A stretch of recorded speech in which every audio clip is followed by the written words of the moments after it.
Welcome to Collecting Chaos. My name is James, and today I'm going to talk about a disease that affects hundreds of thousands of collectors worldwide. And it's one that you won't find on the CDC rolls.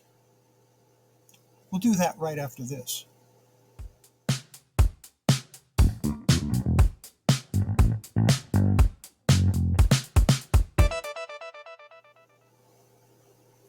So what am I talking about? And why do I call it a disease? Well, what I'm talking about is FOMO, fear of missing out. Have you ever been a victim of FOMO? Fear of missing out? I bet you have. You might not think you have, but I bet you have. I still get the feeling people are saying, nope, not me, never affected, doesn't bother me a bit. Are you sure? What happens in your mind when you discover a hot new character is coming out or an older character might be featured in a movie? Do you go out and try to find that first appearance at a bargain price only to discover 6 months later that the character either didn't hit, in other words, it wasn't as popular as they claimed it was going to be, or wasn't in the movie, or worse yet, it was in the movie, but the movie flopped like a fish out of water? If that's happened to you, you are a victim of FOMO. Let's say you've been collecting a run of comics and you started with the very first issue and you love this comic. You read it religiously every time it comes out. You go out and you buy the new issue. You go to your store and the only one they have left is one for 3 to 5 times the cover price. $25, $50, whatever it happens to be. Outrageously overpriced for a comic that just came out that day or the day before. You're not going to get ripped off. You get in your car, you drive around, put maybe $40 of gas in your tank, you find one for only $10. Ha! Yeah. You showed that shop owner it only cost you $25 extra in gas than what he was charging. 6 months later, you see copies of that same comic online for cover price or less. Yeah, you were a victim of FOMO.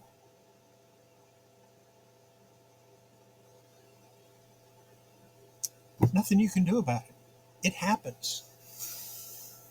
And the comic companies today, yesterday, 60 years ago, count on that FOMO to sell their comics.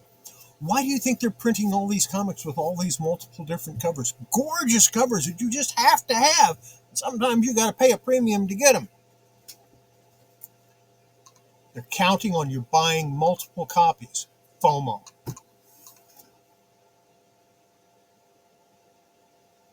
So how can you prevent becoming a victim to this financially debilitating disease? Step away. So you missed an issue. Wait a year. If the price has not gone down by then, consider paying the higher price. Chances are there will be people that overbought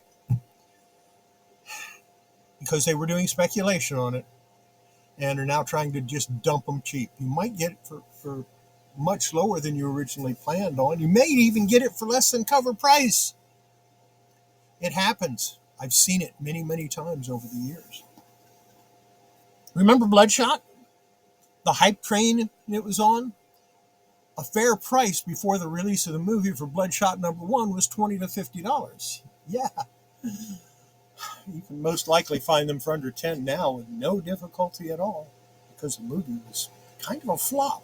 Wasn't that great? In extreme cases of FOMO, it might be necessary to completely step away. Get away from the comics hobby completely for a time. Maybe a couple of months, maybe a couple of years. Go fishing, go hiking, go camping, take a walk, go on a vacation. do anything but visit that local store. I know that's a drastic measure and a terrible thing for me to say, but it might be required to battle the FOMO that has infected you and your collection. And yeah, FOMO affects your collection too. So where did FOMO come from? Especially, where did FOMO in comics come from? Everybody's going to point to bulk. That in the 90s, double covers and extra covers and multiple covers and and gimmick covers. That's where it started. No, it started before that. It started a long time before that. It started all the way back in the 30s. After Action Comics #1 was released, and that first appearance of the Man of Steel, Superman, FOMO started to happen. Because everyone was jumping on the bandwagon. Everyone was creating a new superhero. And if you were a superhero fan, you had to have that next issue. Those next ones that had the newest superhero. FOMO's been around for as long as comics have. FOMO in coins has been around even longer. FOMO in stamps has been around longer. If you are afraid that you might miss something, so you rush out and buy it, and sometimes you pay a premium. Now, I mean, that's the inkling. That's the basic low start of it. But it got worse over time. When did it start getting worse? That first time in a comic book where you were reading it and you got to the end and it said, "To be concluded, next issue." I remember seeing that in a comic when I was about 7 or 8 years old, and I panicked. I wanted to know what happened. I had to read this story. I had to get that next issue. I waited. I checked every single day for 2 weeks, only to discover it was sold out before I got there. I went to every drugstore, every 7-Eleven, every that I could find. And when you're 7 or 8 years old, you've got a limited area. I walked 5 miles to a 7-Eleven to see if they had a copy, and they were sold out also. It took me 12 years to find that comic book so I could finish the story.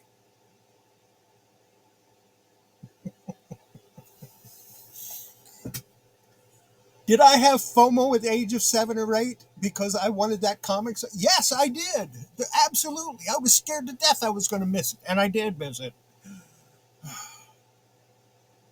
I was a victim. I was a victim of the hype because I had to find out what was in that next issue. Now, Marvel started doing that in the 60s, fairly early.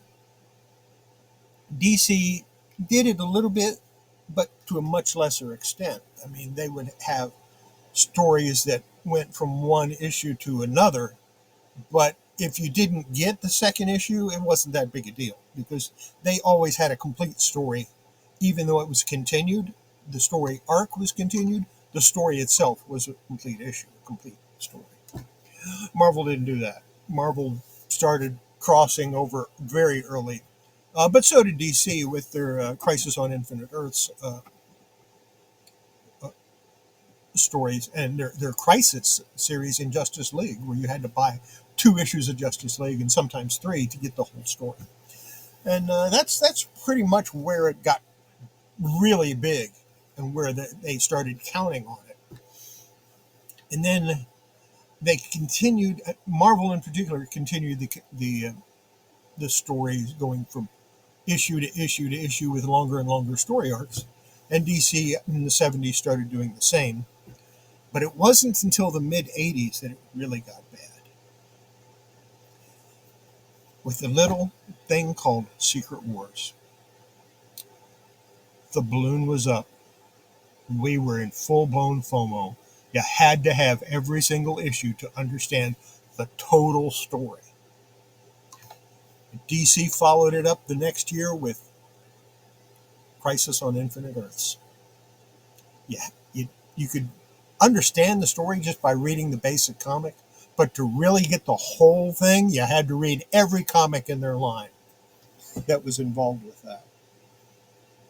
And in the 90s, it got worse. They continued doing that. And of course, in the late 80s, or mid to late 80s, DC did 2 covers for a comic. And it sold really well. So they did it again, only this time it was 1 cover with 5 different outer covers. And I'm talking about Legends of the Dark Knight. Legends of the Dark Knight #1, which had 5 different colored covers and 1 cover inside. Big time FOMO on that one. Had to get them all. Pokemon, got to get them all. FOMO.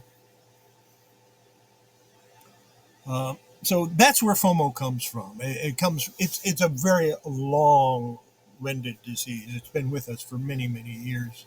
And it's a psychological thing, but it is a financially debilitating disease. I'll tell you that right now. If you go out and you try to buy, let's say you want to get every single cover of a Marvel comic right now, minimum 2 covers. Chances are 10 to 15 to 20 if it's an issue, if it's the first issue. Star Wars had what, 100 covers? Why? Star Wars #1, 100 covers? Why? That's absolutely ridiculous. It makes no sense whatsoever. So step away if you have to. Don't become a victim. Fight it. So you missed an issue. You get it later. So you didn't get that hot. You remember Miracle Molly? I wasn't able to buy the first appearance of Miracle Molly on the newsstand or on the comic shop. It was too expensive. I was not going to pay double and triple price for that comic. I picked one up not too long ago for $1. I just let it go. I got one. I'm happy. Same thing with Clown Killer. I got one. I'm happy. Same thing with what's that other Punchline? The first appearance of Punchline. Yeah, I've got it now. I think I actually paid about 50 cents for that one. So you will get these if you wait. You can get them at a price you want to pay. You don't have to pay those super high prices. Don't get sucked into the hype. Don't be a victim of FOMO. Do what you need to do to keep from that happening. And you'll have a better collection for it. Now, yeah, sometimes I see a comic that's available and it's a certain price. I really want it, so I buy it. Maybe I pay a little too much for it, but you know what? In the long run, it paid off. Of course, I'm talking about Action 252 First Appearance of Supergirl. I way overpaid for that book. I paid about twice what it was worth. But you know what? It's worth, even take into account the cost of storage, which in my case works out to about $5.50 a year for one comic. Oh, no, that's not right. It's about 55 cents a year for one comic. Is that right? No, that's not right either. I had it worked out this morning. Over the 27-year period of having a certain comic, it worked out that I paid $5.50 to store it. That's what it is. So for that comic, I've had it since around 96. So yeah, it cost me about $4 or $5, maybe $5.75 to store it for all those years. If you're interested in knowing how I worked out what it costs to store one comic book for 1 year, I can do that. It's a lot of math. You got to figure out how much it costs you per cubic inch of space to store something. Yeah, that's how much it takes. That's it for today. Hope you enjoyed this video, and please don't be a victim of FOMO. Let it go. Just Step away from the comic. Do you really need it? Do you need more than one of any issue? Not really.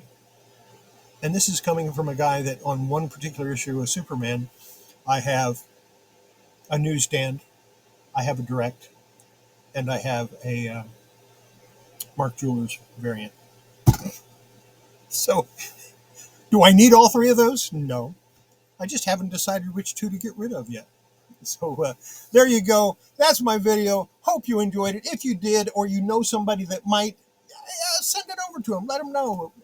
And have yourself a great night. Don't forget to come by tonight on Horizon Picks channel, or stop by this channel. Stop by my channel, and because I'll be streaming it there too. For our Friday night auction sale, Horizon Picks channel, he has the longest running Friday night auction sale, or buy it now sale, really, because most of what we do is buy it now, for comic books that I know of. And I have been involved with it since the first one. I only missed one show, and that's because, because I did. So, yeah, have yourself a great day and have yourself a great week, and we'll see you next time. Bye.